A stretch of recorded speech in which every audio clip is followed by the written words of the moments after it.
এই ডিজিটাল কামলা কি কামলা কলকে ঘুম থেকে উঠতে এগুলা কি পরিষ্কার করা খুব দরকার। আরে বারান্দাটা এত বড় বারান্দা আমার। বারান্দায় আসে কে? এই গরম আইসা পড়ছে, এখন বাসা হবে, গাছ টাছ লাগাবো। ওরে বাবা, এই বারান্দায় আবার গাছ টাছ লাগাবা? হ্যাঁ, এই বারান্দা এরকম পরিষ্কার করতে পারতেছি, কারণ মন যদি এরকম ভাবে পরিষ্কার করতে পারতাম সেই ভালো লাগতো। মানুষের মন পরিষ্কার করার দায়িত্ব তো তোমার না। So, সেটাই আমার না, বাট বারান্দা পরিষ্কার করার দায়িত্ব তো আমার, এই বাসায় যেটা আমি থাকি। আচ্ছা।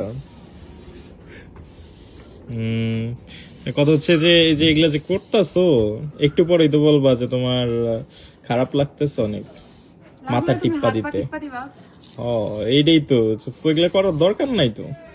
দরকার আছে, আমার বারান্দা পরিষ্কার রাখতে হবে। সকাল সকাল শুরু করে দিছো না? আমি গ্রামের বাড়ির চাচতো বোন।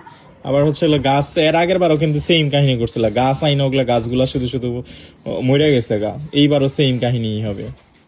হবে না, হবে না। ওই ফার্স্টের আপনারা কয়েকদিন comment খুব করে যত্ন বলেন যে নেও। এই যে গাছগুলাতে এরকম পানি দেওয়া লাগে না বা ভালো ফুটে। গাছ বলতে ফল গাছ না, সরি, সবজি গাছ যেগুলো আর কি মরে না, পানি ওরকম দেওয়া লাগে না। ওগুলো পানি দিতে পারবা না, তো শুধু শুধু গাছগুলো কেনার দরকার কি? জাপানে গাছের অনেক দাম, বাদ দে, টাকা নষ্ট করো না। কয় হত মিয়া, এই বারান্দাটা সাফ কইরা হ্যাঁ, এই বারান্দাতে গাছ বিছায়া ভাবছি যে এক পাশে চাটাও খাবো বসে বসে। ও আচ্ছা। যদিও আমি চা খাই না, জাস্ট কি এইখানে কি চেয়ার ফালায়া বা একটা ছোট দোলনা কিনা। দোলনাও লাগাইতে চাও?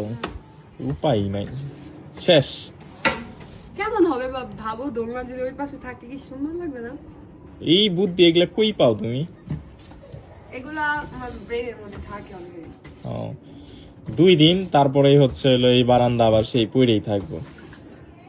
দেখছেন, যাও তো যাও, তোমার এটা কাজ করাইছে না, বেশি কথা বললে জারোটা তোমার হাতেই ধরাই দিবে এখন। না, এখন আমার কাজ করার মুড নাই। Bye bye, tata. Bye bye.